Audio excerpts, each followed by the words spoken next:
Assalamualaikum warahmatullahi wabarakatuh. Perkenalkan, nama saya Nurtia Silisroni dengan NPM 2022 43501880. Program Studi Teknik Informatika, mahasiswa Universitas Indraprasta PGRI Jakarta. Di sini saya ingin mendemokan atau simulasi tentang program yang telah saya buat sebagai syarat untuk tugas akhir. Tugas akhir ini berjudul Sistem Pendukung Keputusan Penilaian Status Gizi Balita menggunakan Fuzzy Tsukamoto. Kemudian kita masuk ke sistem. Sebelum masuk ke sistem, di sini terlebih dahulu kita login, dan sebelum login kita akan daftar akunnya terlebih dahulu. Klik menu daftar. Di sini saya akan memasukkan, misalkan sini admin, passwordnya 12345. Kita klik register untuk mendaftar akun. Nah, daftar akun berhasil, silahkan login. Nah, setelah registrasi akun, di sini kita ke menu login. Di login kita masuk pakai nama username yang telah kita buat, yaitu tadi admin. Kemudian passwordnya 12345. Kemudian login. Nah, di sini setelah login, ini tampilan dari dashboard website saya. Ini tadi kita menggunakan nama admin. Nah, di sini ada info nama pengguna yang aktif atau pengguna yang login ke sistem ini. Di sini tertera namanya admin. Halo admin. Nah, di sini ada sistem penilaian status gizi balita, metodenya Fuzzy Tsukamoto. Terdapat juga fitur-fitur yang ada di website saya ini, yaitu ada data balita, pemeriksaan, himpunan Fuzzy, rule Fuzzy, data indeks gizi, hasil fusifikasi, hasil inferensi, hasil penilaian status gizi, laporan hasil penilaian, laporan data balita, dan laporan data pemeriksaan. Nah, untuk pertama-tama kita akan mengisi data balita terlebih dahulu. Jadi kita masuk ke data balita. Nah, di sini adalah form data balita. Ini sudah saya input nama data balita sebelumnya. Jadi kita coba untuk tambah data balita baru. Nah, di sini ada ID balita, nama balita, jenis kelamin, tanggal lahir, umur, dan alamat. Nah, kita di sini coba ID balitanya BLT 170. Nama balitanya kita coba nama saya sendiri, Nurtias. Jenis kelaminnya perempuan, tanggal lahirnya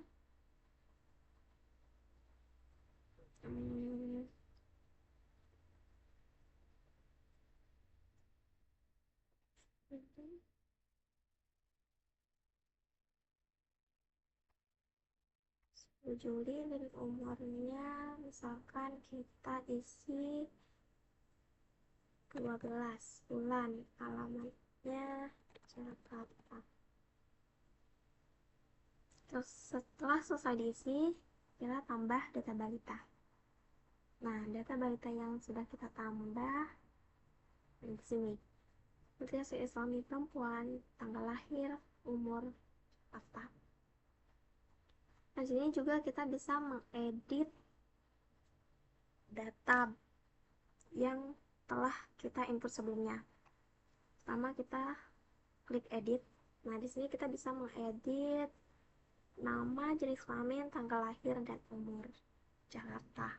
Misalkan kita edit alamatnya, jadi uh,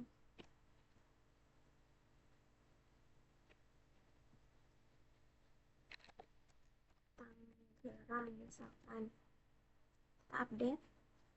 Nah, data balita yang kita update tadi sudah berubah di bagian alamatnya. Dan ini juga kita bisa menghapus data. Misalkan kita ingin menghapus setiap datanya, kita bisa menghapus. Misalkan di sini sudah dapat pasal, apakah Anda yakin ingin menghapus data ini? Sekarang kita coba, oke, hapus.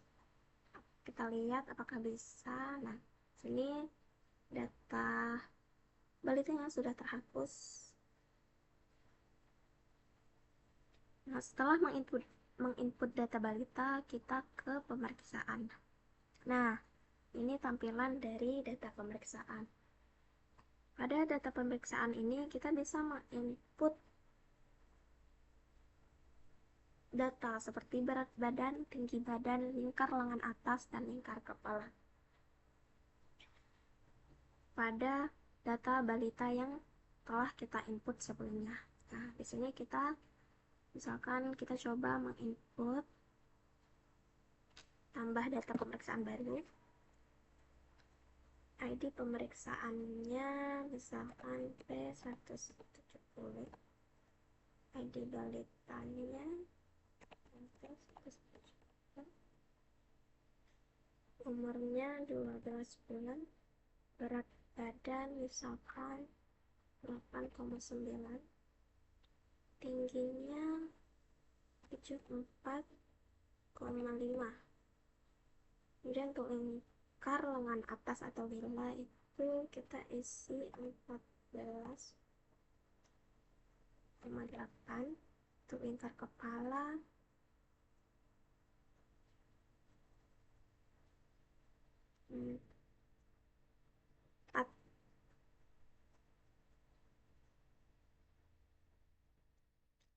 untuk lingkar kepala kita isi 45,2. Nah, di sini kita nambah data pemeriksaan. Kita lihat untuk data yang sudah kita tambah apakah sudah tambah. Oh, ini sudah. Kita juga bisa mengedit datanya kalau ingin mengedit, dan dapat juga menghapus data di setiap data yang ingin dihapus. Nah, untuk tombol hitung ini berfungsi untuk menghitung indeks gizi. Nah, apa itu indeks gizi? Nanti saya jelasin pada tahap berikutnya. Di sini juga terdapat tombol hitung semua indeks gizi. Misalkan kita ingin menghitung semua data yang ada di data pemeriksaan ini, nah kita bisa hitung semua indeks gizi secara langsung, semua data secara otomatis, tidak perlu harus mengklik tombol hitung pada setiap data balita. Terus kita kembali ke Belanda.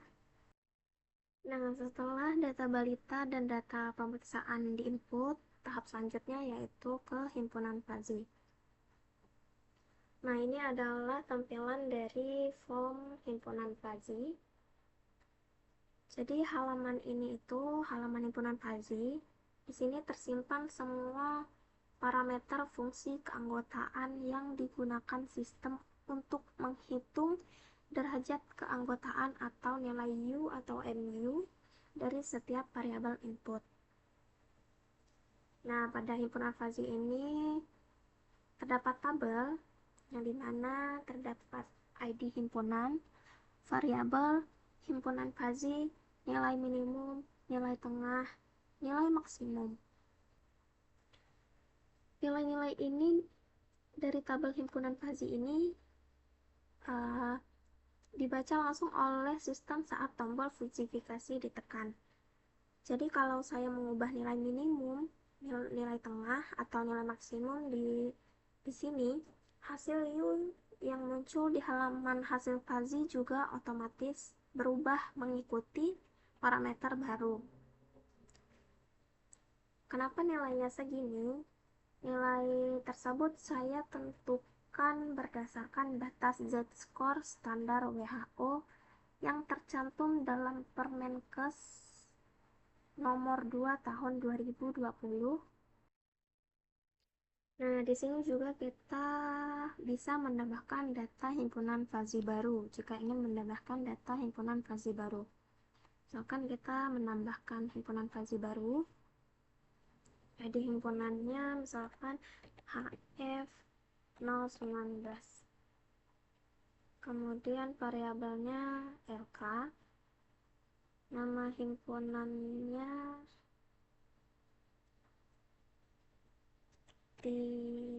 misalkan tidak normal, nilai minimumnya kita isi 53, kemudian nilai tengahnya 58, nilai maksimumnya 65. Kita tambahkan, data himpunan berhasil ditambahkan. Nah, berhasil ditambahkan, dan juga kita bisa mengedit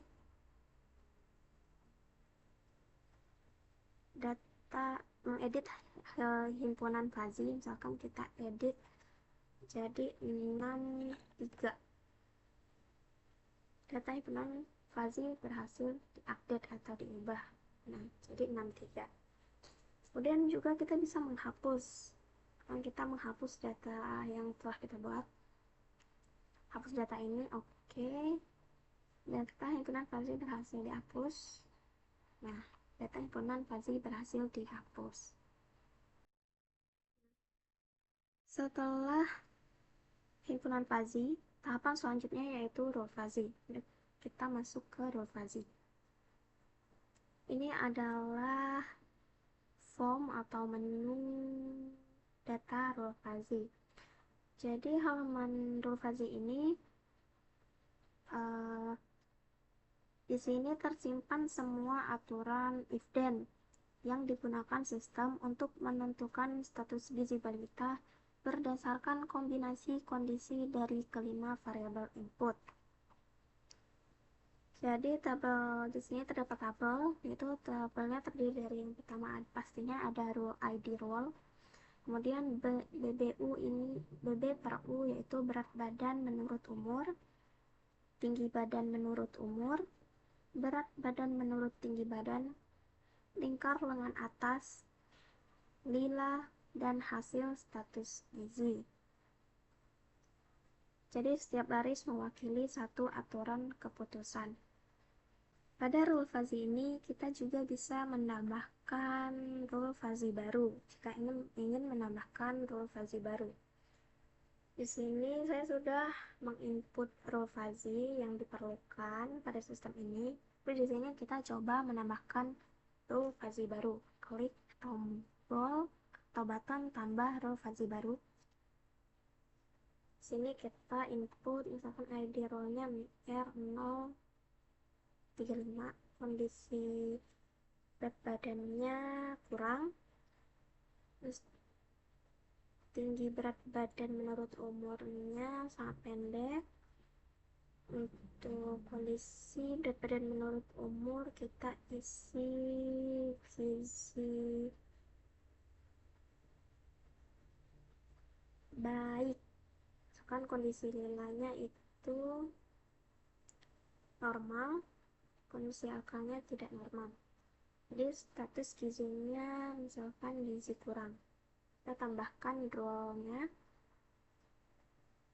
Nah, sini role-nya sudah ditambahkan. Kemudian kita juga bisa mengedit atau mengubah data yang sudah kita input. Sini misalkan kita edit misalkan pada hasil status gizi. Itu misalkan kita ubah ke gizi buruk.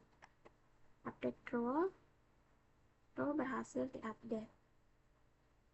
Nah, pada role yang kita update atau kita ubah berhasil diubah. Kemudian kita juga bisa menghapus datanya. Misalkan contoh yang sudah kita buat, kita hapus kembali. Apakah Anda yakin ingin menghapus role ini? Oke. Nah, role-nya sudah terhapus, otomatis terhapus. Kemudian kita ke tahap indeks gizi. Nah, kita masuk ke tahap indeks gizi. Halaman indeks ini merupakan tampilan dari data indeks gizi. Jadi halaman ini menampilkan hasil konversi data pengukuran balita ke dalam nilai Z-score dan status kategori masing-masing variabel berdasarkan standar WHO.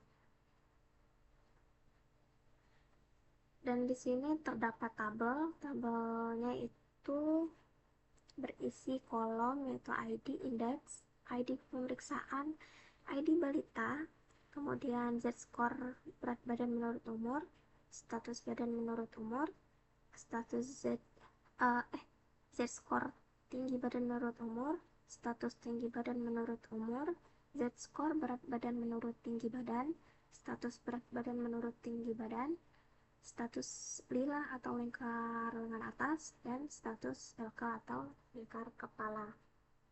Nah, sebelum masuk ke fusifikasi, kita coba menghitung data indeks gizi pada data pemeriksaan yang telah kita input sebelumnya. Kita kembali ke data pemeriksaan. Sini kita masuk ke data pemeriksaan. Tadi kita sudah menginput ini balita 170. Kita hitung indeks gizi balita ini. Oke. Perhitungan indeks gizi berhasil. Nah, apakah berhasil? Mari kita lihat. Nah, indeks gizinya berhasil. Kemudian setelah indeks gizi, kita masuk ke fusifikasi. Mari kita ke proses fusifikasi. Sini terdapat tombol fusifikasi di setiap data balita atau data yang telah kita input. Dan di sini juga terdapat tombol hitung semua fusifikasi. Nah, ini fungsinya apa? Fungsinya sama dengan fusifikasi pada setiap data, tapi hitung semua fusifikasi ini berfungsi untuk kita tidak perlu lagi mengklik satu persatu tombol fusifikasi pada setiap baris data. Jadi kita bisa langsung menghitung semua data ini ke proses fusifikasi. Misalkan klik apakah Anda ingin menghitung fusifikasi untuk semua data. Misalkan kita klik OK, nah otomatis semuanya itu telah terhitung fusifikasi. Nah, selanjutnya kita masuk ke proses fusifikasi. Nah, setelah data indeks gizi, kita masuk ke hasil fusifikasi. Ini merupakan tampilan dari fusifikasi atau hasil fusifikasi sebelumnya. Halaman ini menampilkan nilai derajat keanggotaan atau nilai U dari setiap variabel untuk setiap data balita. Jadi nilai-nilai inilah yang kemudian dicocokkan ke setiap row fuzzy pada tahap inferensi. Nah, kemudian kita bisa ke tahap inferensi. Di sini ada tombol kembali ke data indeks. Ini kembali ke data indeks kita sebelumnya. Kemudian ada tombol inferensi juga pada setiap data balita atau setiap pada baris data balita.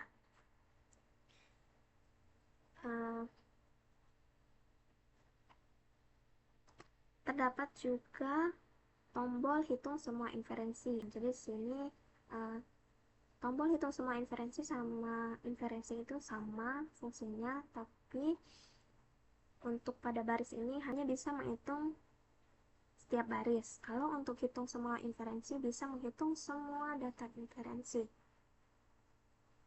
Nah, misalkan kita hitung semua inferensi, nah itu inferensi sudah untuk semua data sekaligus. Misalkan kita klik OK, nanti hasilnya bisa otomatis terhitung semua tanpa mengklik satu-satu tombol inferensi pada setiap baris data. Kita ke data fusifikasi sebelumnya, misalkan kita kembali ke indeks.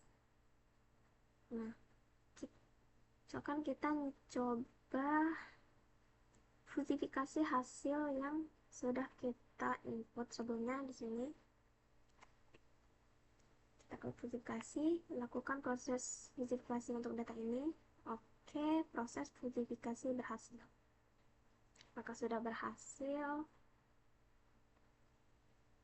Nah, proses verifikasinya berhasil untuk data yang kita input sebelumnya.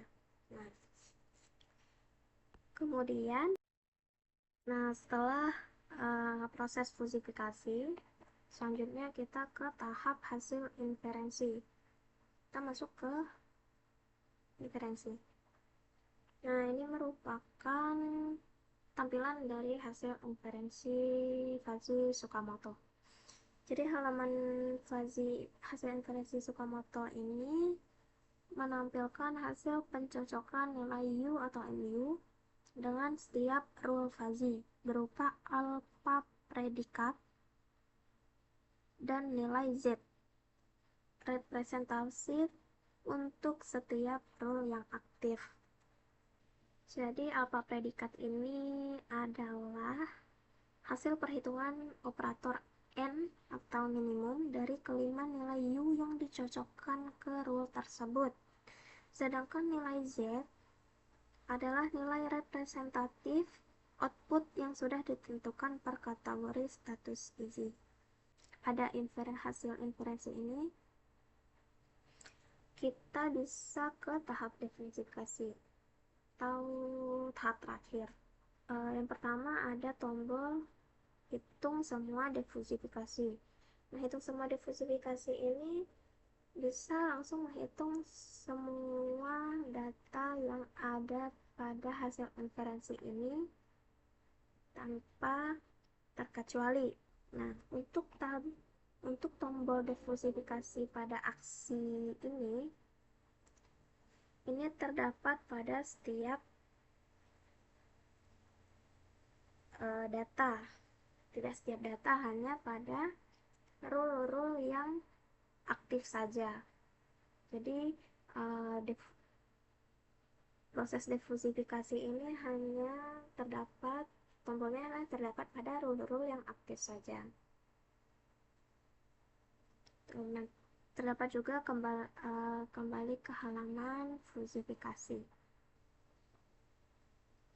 Sebenarnya kita sudah menginput data, mari kita kembali ke verifikasi. Kita inferensi hasil yang sudah kita input sebelumnya, ini F170, itu ID pemeriksaannya P170, kita inferensi. Lanjut proses inferensi. Oke, proses inferensi berhasil, satu rule yang sesuai. Oke, apakah tampil di halaman inferensi? Nah, ini P170 dengan hasil gizi baik. Kemudian kita ke tahap selanjutnya. Jadi tahap selanjutnya setelah hasil inferensi yaitu ke tahap akhir, yaitu hasil penilaian status gizi atau diversifikasi. Jadi kita masuk ke hasil penilaian status gizi. Nah, ini merupakan tampilan dari form hasil penilaian status gizi. Jadi halaman ini menampilkan hasil akhir dari keseluruhan proses fuzzy Tsukamoto. Nah, untuk tabelnya terdapat tabel dan isi kolomnya berupa ID hasil, ID pemeriksaan, ID balita, nama balita, status berat badan menurut umur, status tinggi badan menurut umur, status berat badan menurut tinggi badan, status lingkar lengan atas, status lingkar kepala, nilai Z, dan hasil akhir atau status gizi, hasil akhir atau hasil status gizi. Nah, di sini juga terdapat tanggal penilaian, yaitu tanggal proses diversifikasi. Nah, di sini juga ada total data yang telah berhasil ke proses terakhir, yaitu proses defusifikasi ini, atau proses di hasil penilaian status gizi balita. Nah, tadi kan kita sudah menginput data terbaru dan juga sudah melewati proses-proses sebelumnya. Jadi kita coba untuk kita kembali ke hasil inferensi. Di sini kita coba untuk defusifikasi data yang telah kita input sebelumnya. Tadi kita sudah menginput data yaitu P170. Nah, kita lakukan defusifikasi, lakukan proses defusifikasi. Proses defusifikasi berhasil. Status gizi yaitu gizi baik, nilai Z-nya sama dengan 50. Oke. Kita lihat hasil akhirnya status gizi. Nah, tadi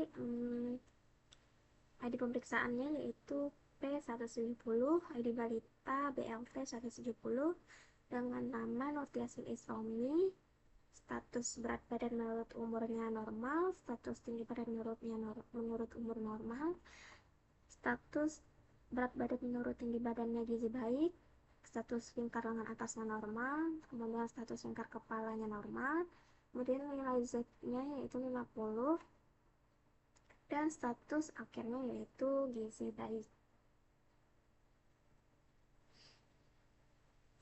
Nah, di sini mari kita lihat total data yang sudah kita kenal. Total datanya sudah berubah dari 169 ke 170 data balita. Terus juga saya akan menjelaskan pada kolom status gizi kenapa warna-warnanya itu berbeda. Jadi warna ini diberikan berbeda agar bisa menandakan hasil akhirnya, yaitu untuk hijau yaitu gizi baik, kemudian untuk warna kuning yaitu gizi lebih, kemudian untuk warna orange itu gizi kurang, dan terdapat juga warna merah yaitu untuk gizi buruk. Jadi agar lebih mudah kita melihat hasil akhir dari status gizi yang sudah diperoleh dari proses yang kita lakukan sampai dengan proses defusifikasi ini. Kemudian pada form hasil penilaian status gizi ini kita juga bisa ke menu cetak laporan, langsung ke menu cetak laporan. Mari kita klik cetak laporan. Nah, di sini langsung otomatis berpindah ke menu laporan. Mari kita coba untuk cetak laporan. Misalkan nah, di sini sebelum kita mencetak laporan, kita harus isi data terlebih dahulu. Jadi, misalkan nama ketua kadar posyandunya, misalkan saya taruh nama saya, misalkan Nur Tias.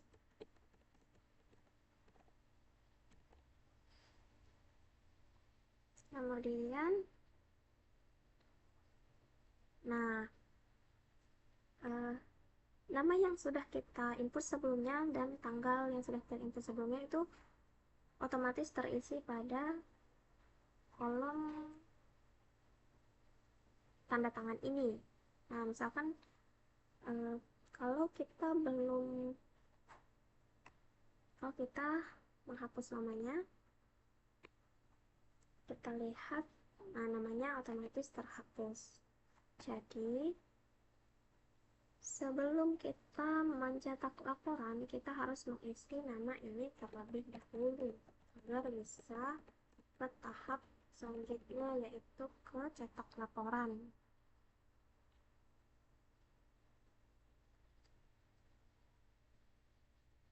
Kita ke cetak laporan.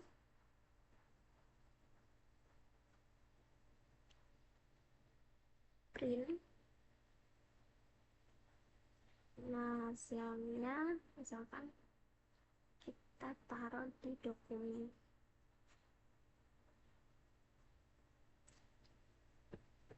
Laporan status. Nah, ini merupakan hasil dari cetak laporan hasil penilaian status gizi balita. Ini hasilnya. Nah, ini untuk tanggalnya sudah terinput dan namanya juga sudah ada. Dan total datanya ada 170 data. Kemudian kita kembali ke beranda.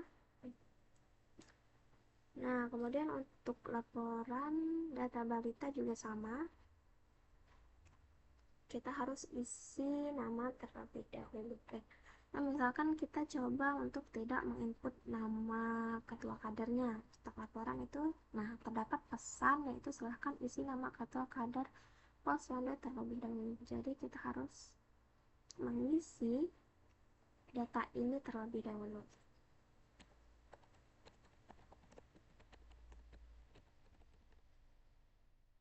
Sudah ada, sudah terisi, kemudian cetak laporan.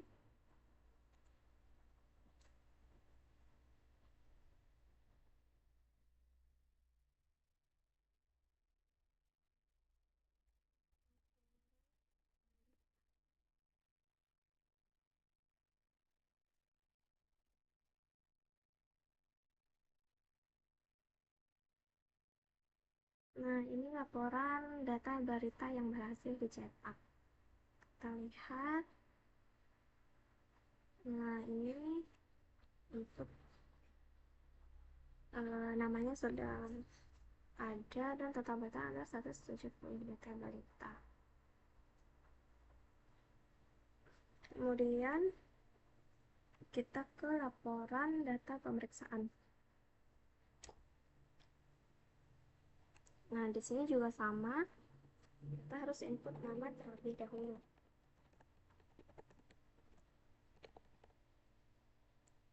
Karena namanya sudah ada, oke, kita sudah data pemeriksaan. Cetak laporan, print,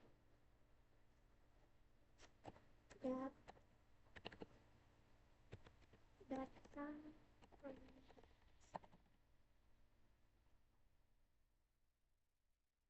Nah, ini hasil dari cetak laporan data pemeriksaan balita.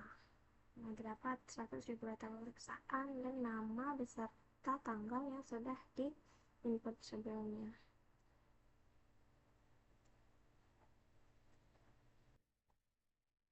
Nah, setelah selesai semua proses yang dilakukan, kita bisa keluar dari sistem. Yaitu di sini ada tombol logout dan juga kembali ke halaman utama. Bedanya apa? Untuk kembali ke halaman utama ini kita langsung kembali ke halaman utama. Kalau untuk logout, dia itu kembali ke login. Jadi kita coba ke logout. Nah, kembali ke login. Kemudian untuk kita coba kembali ke halaman utama. Kita kembali ke halaman utama, halaman awal dari sistem yang telah saya buat ini. Jadi sekian dari demo aplikasi yang sudah saya jelaskan. Kurang dan lebihnya saya mohon maaf. Terima kasih. Billahi taufiq wal hidayah. Wassalamualaikum warahmatullahi wabarakatuh.